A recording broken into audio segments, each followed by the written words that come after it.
What's going on, guys? It's Nick here, back with another video. The top 5 wide receiver sleepers for the 2019 fantasy football season. These are guys that I have ranked both above ECR and above ADP, and are guys that I think the public is sleeping on. On Wednesday, I asked you guys for 600 likes, and you absolutely crushed it. So we're going to set ourselves a new goal. This top 5 video, can we get to 700 likes? We're just going to keep giving you guys new goals and seeing if you can hit them. So the new goal for this video is 700 likes. Would be epic if you guys could hit that. But let's start things off with the stat of the day. Yesterday's stat, the answer was Robert Woods. Probably surprised some of you. I'm recording this early, so I don't think anyone's gotten it, but you guys have only had like an hour, so no pressure. Try and get that one because you missed the other days. But today's stat, among tight ends with at least 10 targets last season, who had the deepest ADOT? If you don't know what ADOT is, it's average depth of target. At least 10 targets, who had the deepest ADOT last season among tight ends? Also, a reminder, you guys can download my rankings and my projections at our website, thefantasyfootballadvice.com. We offer the cheapest draft package in the industry, and it provides you with more than enough information to dominate your leagues. With all of this being said, let us hop in to the top 5 video. So the first guy we're going to talk about is Curtis Samuel. 11th round pick right now, and he should probably be going in like the 8th or the 9th. I have a feeling he's going to jump into the 9th. I don't think he'll get into the 8th round. He's right now one of the best late round picks in the draft. Former 2nd round pick, is just 22 years old, entering his 3rd season. He is an extremely above average athlete. He has an 88th percentile SparkX score, a 62nd percentile breakout age, and a 100th percentile speed score. He was 14th in fantasy points per route run last season, 16th in fantasy points per target, and he showed he was able to run 10 different route combinations. So he's a guy that was very limited. In his first season, he was very limited in his route combinations. He did suffer the injury in that season, so he didn't play a full first season, but he stepped it up big time last year, and he's finally healthy and is the clear number 2 in the Panthers offense. You know, you don't find very many third-year wide receivers that are as young as Curtis Samuel is, but the Panthers show that they don't care. They don't care about his age. They don't care about, I guess you could say, limited production, but he showed he was good last season after coming off the injury. They showed they're like, hey, we are Funchess. We're not bringing anyone else in.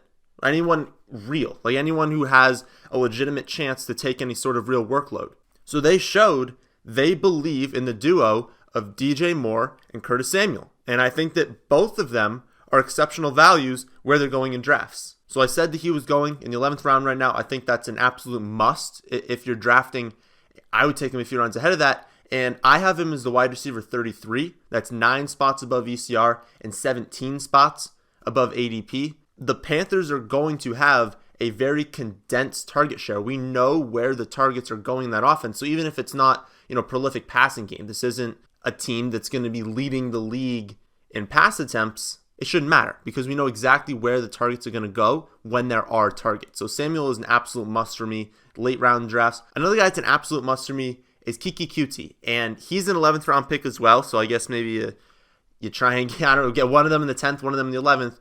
But he averaged 13.7 half PPR points per game in his healthy games last season. Remember, he was banged up with the hamstring basically for the entire season. But in the healthy games where he played at least, I believe, 40 snaps, 13.7 half PPR points per game. That's an average stat line of 7.2 receptions for 76 yards and 0.4 touchdowns. Extrapolate that out full 16. I know you can't do that. I'm just showing you what it is. 115 receptions, 1,200 yards, and 6.4 touchdowns. Obviously, that's not a realistic projection, but I'm showing you how good he was as a rookie when he was healthy. He's utilized in this offense last season. He's going to be utilized in this offense again this season. But even giving Hopkins, I gave Hopkins a 26% target market share. That's a very elite target market share. It's very reasonable. Could he finish 27, 28? Sure. But 26 is a very reasonable projection for him. There's still a ton of targets left for Coutee. And while he's not an exceptional athlete, he does have an above average SparkX score. He does have an above average agility score. And he has an extremely high speed score. Also, he was able to post the second highest target separation per route among wide receivers last season, and he had the fourth highest reception percentage from the slot. He's a very good wide receiver, very young wide receiver, in what should be a very good offense. My projection right now is 89 receptions for 963 yards and 4 touchdowns. That's the 23rd highest projection among wide receivers. I don't have him ranked that high, of course, because there are guys who are much safer, who have just as much, if not more, upside that I have ranked ahead of him, but I do have him as my wide receiver 32, and that's 9 spots above ECR and 14 spots above ADP. The hamstring issues are something to watch. I don't like drafting guys who have a history of hamstring injuries, and Coutee does. So is that a concern? Absolutely, but in the 11th round, there's a concern with everyone. If in camp he suffers another hamstring injury, I will be moving him down my draft board. I just will. I don't even care if they say, hey, it's a minor injury, but he's going to be good to go week 1. I'm moving him down if at all they talk about a hamstring injury. But assuming nothing happens, he is another must draft in the 11th round. You're getting a starting wide receiver in a high-powered offense this late in the draft. It's exceptional value. So love him. Also love Anthony Miller. He's a 12th round pick right now, and Miller was a 2nd round pick last season. Sort of disappointing for fantasy. Not that anyone was relying on him. You know, we weren't just like, oh, Miller's going to crush it this year. No, I mean, but he did kind of disappoint. Only 33 receptions for 423 yards. But then the 7 touchdowns kind of saved him. Like, you know, if you were just dumpster diving, you just needed someone last season, there were some weeks where he was usable, more later in the season. And it's kind of nice to know he was playing through a dislocated shoulder, you know, grabbing 7 touchdowns, being still involved in the offense with a shoulder injury as a rookie. That's not easy to do. So give him props for doing that. My projection on him isn't honestly that good. 43 receptions, 570 yards, and 6.7 touchdowns. That's not that great. I have him regressing a little bit in the touchdown department and improving a little bit in the receptions and yardage categories.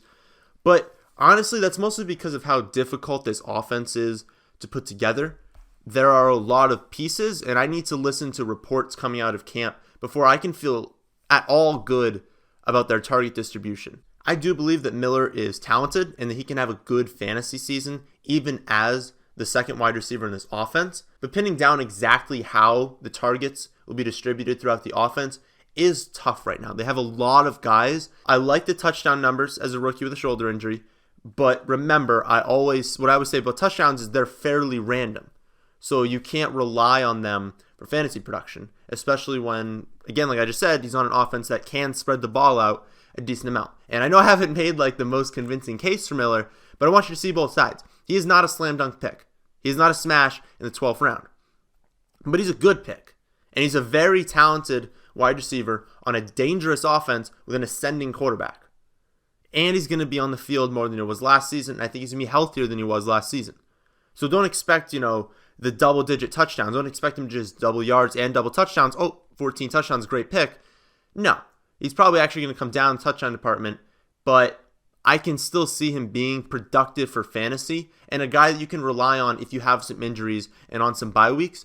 And he's got a solid matchup. Yeah, I think you will be able to put in the flex spot or potentially the wide receiver 2 spot a few weeks this season. And that's what I'm looking for in the 12th round. If things go his way, things break his way this season, he really steps up in his second year, he is a guy you could put in your starting lineup. So I do like the talent and I do like the pick, although it's not as much of a smash spot as Curtis Samuel and Keke Coutee are. The guy I have, I believe, if you just sort by where I'm higher than both ECR and ADP, I believe it's this guy, Trey Quinn. He's going undrafted right now. I mean, I can't even find numbers for where he's going. I honestly, his ADP will change. He'll be drafted in some leagues, but I don't think it's going to change that much. I really don't. I think you're going to be able to get him in the last round, even come late August. I was very excited when Quinn finally got his first start last season. Looked really good in that slot role, and then he got hurt again. He only ended up getting 2 starts last season, posting a 9 for 75 in 1 stat line. But if we look at this offense, it's the career disappointment in Josh Doxson. Then we've got the forever mediocre Paul Richardson. And then it's Trey Quinn as the only relevant slot receiver in that entire offense. They say that it's going to be a quarterback competition, but I would be shocked if Haskins plays less than 10 games this season, and I do expect him to be the starter. He's easily the most talented quarterback on that roster, and they took him in the first round. They're just foolish if they don't start him early in the season. They don't need to start him week 1. You can pull him in week 4, but I do expect him to start in week 1. And I say that because he is a pretty darn good quarterback. At least from what we know, he should be a good quarterback. And when he's stepping back in the pocket, who do you think he's going to throw to? Do you really think he's going to throw the ball to Josh Doxson? No, that'd be stupid. No one wants to throw to Josh Doxson. Okay, Paul Richardson. I mean, how many targets do you really think Paul Richardson's going to get? Jordan Reed, is he going to be healthy even in week 1? No clue. Trey Quinn. Trey Quinn is going to be the guy in that offense. He's going to get the dump offs, and they're going to be in a lot of negative game scripts. So while I do think they're going to run the ball a lot because they don't have that much receiving talent, so they kind of have to. They've got some good running backs. They're still going to have to throw because they're going to be down a lot. Right now, Trey Quinn has my 42nd highest projection, 68 receptions for 647 yards and 7 touchdowns. And you might see the 7 touchdown projection and be like, what are you doing? 7 touchdowns for this dude? Listen, aside from the running backs, they don't have anyone to catch touchdowns. They don't have any receiving threats, and they are going to throw for touchdowns. Haskins isn't going to have 4 touchdowns on the year.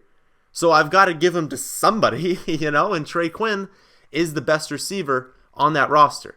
I guess you can dispute that, but in my opinion, it's not a dispute. He is the best receiver on that offense, and I have to distribute the touchdowns somewhere. So because of that, because of his situation and everything, I have him ranked as the wide receiver 45, and that is 43 spots above ECR and 47 spots above ADP.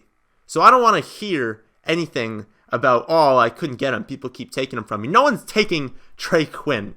Okay, so if you want Trey Quinn, you can have Trey Quinn, and it's not going to cost you anything more than your last pick. And he's honestly a guy, you know how I say you can take defense kicker last 2 rounds, just pick 2 that you like, pick a defense you think's got some talented guys, some playmakers or something, and then just take a kicker on a good offense. Honestly, you want to move both of those up 2 rounds, so you're taking it in the second to last and third to last rounds, and then you just want to take Trey Quinn in the actual last round, go for it, because he's a guy that is still going to be there every single time. Last guy on the list, Marquez-Valdes Scantling, going in the late 13th round. This is an ADP I do expect to rise to about the 11th round, but if it doesn't, then oh my goodness, am I excited. Adams will be the starting outside wide receiver. That needs no more discussion. He also played 18% of his snaps from the slot, so those will be snaps that Marquez can't play in the slot. Allison is not a slot receiver. He only lined up in the slot 12% of the time, and he's just not a slot receiver. So that leaves Marquez-Valdes Scantling, Equanimeous St. Brown, and Jake Kumerow as the options to man the slot, right? There's no one else in the offense that could take these snaps. Okay, Rodgers loves Kumerow, but he played in the slot 5% of the time, and every report that we have seen from that team shows that he is not going to be in the slot. If he gets onto the field, it's going to be on the outside. So now we've got Equanimeous St. Brown and Marquez, and let's be honest, Equanimeous is not that good. So I fully expect Marquez-Valdes Scantling to win the starting slot receiver role in the Packers offense. And that's huge for fantasy. But get this, I wouldn't be shocked if Marquez plays both inside and outside as just an every down wide receiver. I think that he's better than Geronimo Allison. Remember, this is a guy with a great agility score, a great SparkX score, and a 97th percentile height-adjusted speed score. He is the perfect slot receiver for today's modern offense. Rodgers likes him. He can play inside. He can play outside. He's tall. He's fast. Listen, when you've got a guy who's athletic, who's good at football, and Aaron Rodgers is their quarterback, and he likes him, you got to go for it. I mean, you've got to take that in the 13th round. My projection on him right now is 58 receptions, 891 yards, and 3.7 touchdowns. If he's an every down wide receiver, he will smash that touchdown projection. He'll probably end up with 6 or 7 touchdowns. Would you be shocked if this dude plays every down and he has a 70 for 1,000 and 7 touchdown season? I mean, he's taking Randall Cobb's job, but he's also going to get outside slots. He's going to get deep targets. He's going to be utilized in the red zone. He's going to be utilized all over the field. So he ends up with my 41st highest projection according to my model, and I have him ranked as wide receiver 41. That's 14 spots above ECR. That's 19 spots above ADP. He is an exceptional value right now. Him, Curtis Samuel, Coutee, and honestly Trey Quinn are probably 4 of the best wide receiver values you can possibly have at this point in the season. I don't think that Anthony Miller is an exceptional value. I just think he's a really good pick where he's at. If he's there, you don't need to reach on him. But if he's there, you don't like anyone else, go for Anthony Miller. But all of these guys are being very undervalued right now, and I know a lot of their ADPs will increase, but I'm also sure that not everyone's ADP can increase. You can't just take everyone that's going really good late in drafts and just push them up. There are talented players ahead of them, so they can only really rise so much. So those are the guys I really like. And remember, you can download my rankings and my projections that I talk about in all of these videos at our website, thefantasyfootballadvice.com. But that is the end of this video. I hope you guys did enjoy. Remember, we are aiming for 700 likes in this video, a new goal for you guys. Remember to subscribe to the channel if you are new, and thanks for watching.